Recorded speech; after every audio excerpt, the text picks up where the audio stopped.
Hello everyone, this is Troy Kostasic for Explorminate, bringing you Last Days of Old Earth. This is episode 4. Fortunately and unfortunately, Auroch Games, or Auroch Digital I should say, patched Last Days of Old Earth over the weekend and added some new facets to the game. Unfortunately, that has made my saves incompatible, so I won't be able to continue that let's play that you were watching. I'm very sorry for that. I'll be doing another one as more features are added to the game, but as a consolation I'm going to show you what they did add, and that was the deck builder for the game.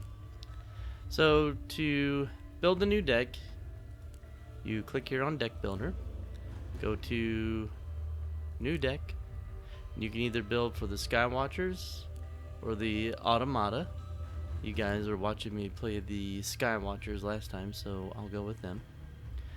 And then you're taken to this UI. Here's all the cards that are currently available. It's actually not that many. I'm told that they're going to be adding more later on, but these are the cards that you kind of saw me playing with last time.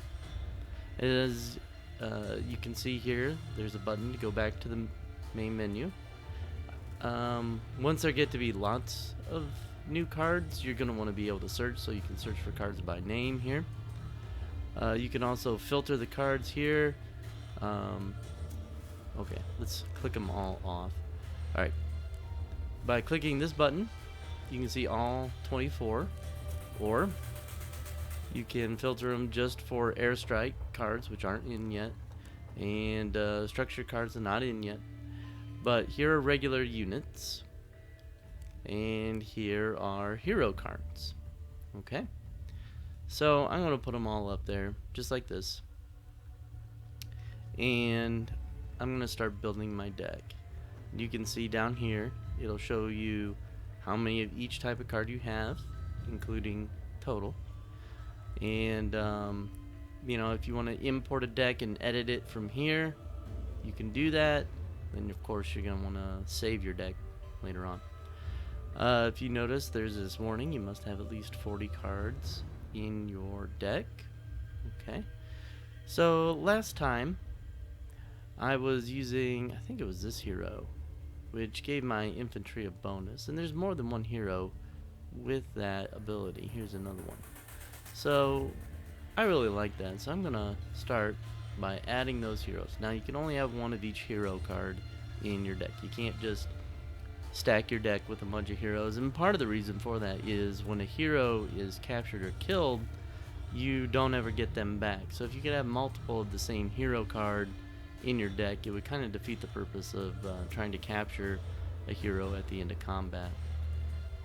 And also, I kind of liked this tanker guy right here. He was pretty cool, so I'm gonna add him. And let's see, I think this watchful thing, okay, that adds line of sight. I don't care too much about that. Oh yeah, here's another infantry guy. I like him. And then, is it the administrator that gives you bonuses while garrison? Oh, maximum hand size increased by 1 with heroes in the HQ. Hand size hasn't been a real limiting factor for me, so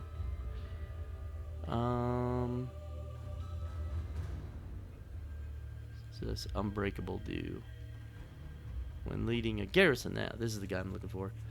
All units within it get +1 defensive dice. I like him too, so I'm gonna add him.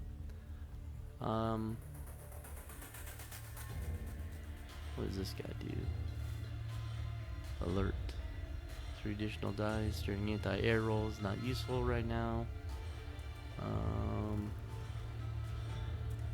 Reduces movement AP. That's not bad. Alright. That's enough heroes for me. Now I have these guys that are really good with infantry. I've got 3 heroes that buff infantry, so I want to add a lot of them. You need some cheap units just to play early. So I'm going to add a few of those. Okay, I just left click to add. Alright, and it will add them to my list. So that's enough of the cheap guys. We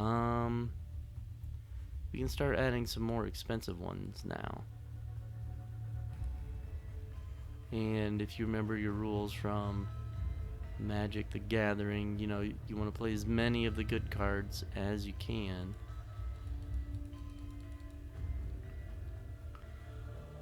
Also, I have this guy who's a good tanker, so I'm gonna add some good heavy units. I'm gonna add a few of these kind of cheaper heavies here, and then I want to get some guys with reach. I love that reach ability.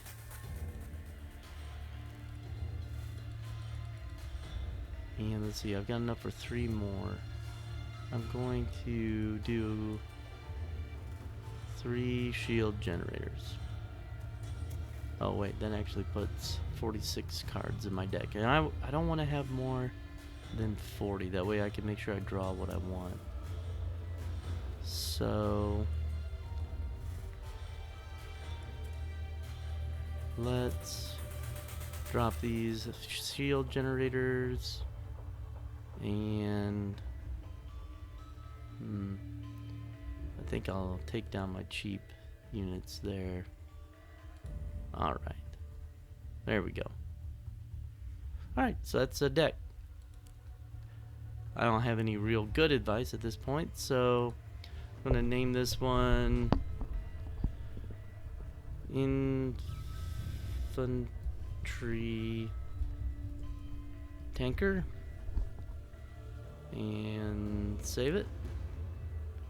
Alright, and so now when I go back and I load it, you'll see this, and it'll bring it right back up, just like this. And so I can edit it some more if I want.